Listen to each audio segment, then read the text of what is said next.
कहानी शुरू होती है जब गौतम बुद्ध अपने शिष्यों के साथ लंबा सफर तय करके एक सुंदर गांव पहुंचे।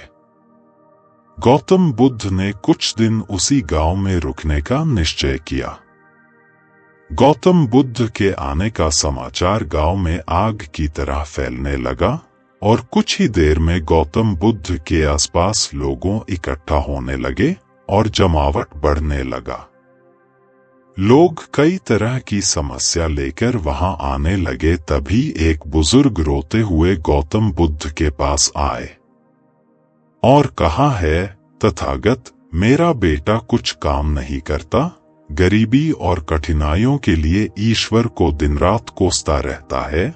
जब मैं समझाता हूं तो मुझसे ही बहस करने लगता है और घर का माहौल खराब हो जाता है।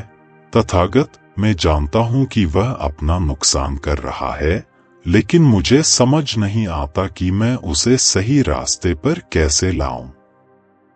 गौतम बुद्ध मुस्कुराए और बुजुर्ग व्यक्ति से बोले, आप कोई बहाना बनाकर अपनी बेटा को मेरे पास ले आइए। बुजुर्ग व्यक्ति ने कहा, तथागत, मेरा बेटा किसी की बात नहीं सुनता, सबसे बहस करता है। मुझे डर है कहीं वो आपको भी कोई गलत बात ना कह दे।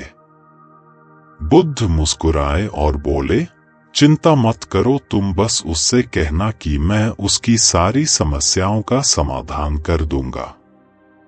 गौतम बुद्ध की बात सुनकर कुछ लोग बुजुर्ग के साथ उसके बेटे को बुलाने के लिए चल पड़े। दोपहर का समय था। लड़का अपने कमरे में सो रहा था। घर पहुंचते ही सबने उसे जगाया और उसे समझाना शुरू किया, लेकिन लड़का साथ चलने को तैयार नहीं हुआ। वह बस एक ही बात दोहराता रहता कि सारे साधु पाखंडी और नकली होते हैं, मैं इनकी बातों में आने वाला नहीं। लेकिन जब गांव वालों ने उसे बताया कि बुद्ध उसकी हर परेशानी का समाधान कर देंगे, तब जाकर वह गौतम बुद्ध से मिलने को राजी हुआ। अपने बेटे को लेकर जब बुजुर्ग व्यक्ति ने गौतम बुद्ध के पास पहुंचे तो लड़का बुद्ध को उल्टा बोलने लगा, किस बात के लिए आपने मुझे यहाँ बुलाया? अगर आप यह चाहते हो कि मैं ईश्वर को कोसना बंद कर दूं, तो मैं ऐसा कभी नहीं करूंगा, क्योंकि ईश्वर ने मुझे इस बेकार शरीर के अलावा दिया ही क्या है। धन जो शरीर के लिए जरूरी है वह तो मुझे मिला ही नहीं। अगर आप मेरी धन की समस्या खत्म कर सके तो ठीक है, नहीं तो अपना बोरिया बिस्तर समेटिए और आगे बढ़िए।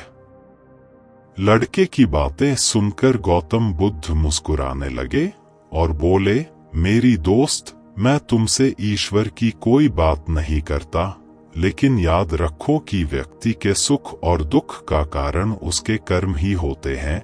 इसलिए किसी और को कोसने की बजाय अगर तुम मेहनत करोगे तो तुम्हारा जीवन आसान हो जाएगा। गौतम बुद्ध की बात सुनकर वह लड़का आग बबूला हो गया और कहने लगा, मुझे आपके भाषण से तो नींद आ रही है, इससे तो अच्छा मैं घर में सो रहा था।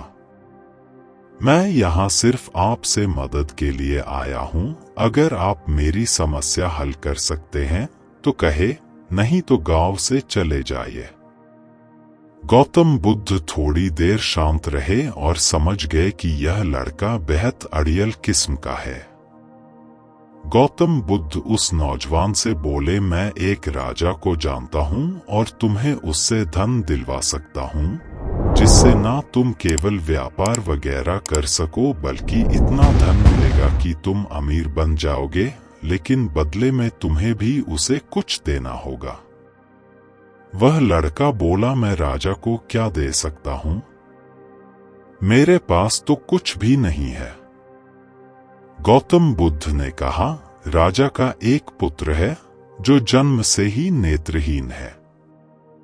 राजवैदी ने कहा है कि अगर राजकुमार को किसी जीवित व्यक्ति की आंखें मिल जाए तब वो ठीक हो सकता है, अगर तुम अपनी दोनों आंखें राजकुमार को दे दो तो राजा तुम्हें तुम्हारी वजन के बराबर सोने के सिक्के देंगे। फिर तुम अपना जीवन आराम से बिता सकते हो। यह सुनते ही डर के कारण लड़के ने आंखों पर हाथ रख लिए और जोर से कहा, यह आप क्या बोल रहे हैं? जीते जी कोई अपनी आंखें कैसे दे सकता है? कोई कितना भी धन क्यों ना दे, मैं अपनी आंखें नहीं दे सकता। गौतम बुद्ध बोले, कोई बात नहीं, दो नहीं तो सिर्फ एक ही आंख दे दो, फिर भी मैं तुम्हें तुम्हारी वजन के बराबर सोने के सिक्के दिलवा दूंगा। वह लड़का फिर जमकर बोला, आप यह कैसी बातें कर रहे हैं? मुझे सोने का चाहे जितने सिक्के मिल जाए, मैं अपनी एक भी आंख नहीं दे सकता। मेरी आंखें अनमोल है। गौतम बुद्ध ने कहा, अगर तुमको और धन चाहिए तो बोलो, राजा मना नहीं करेगा। तो लड़का बोला, मेरी आंखें अमूल्य है, कृपया आप यह कहना बंद कर दें। मुझे किसी भी कीमत पर अपनी आंखें नहीं बेचनी।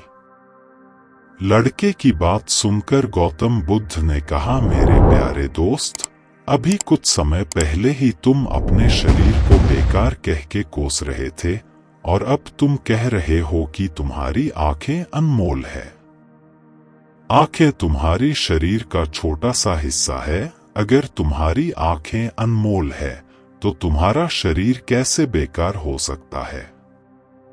अगर शरीर तुम्हें अनमोल लगता है तो तुम्हारी बुद्धि की क्या कीमत है?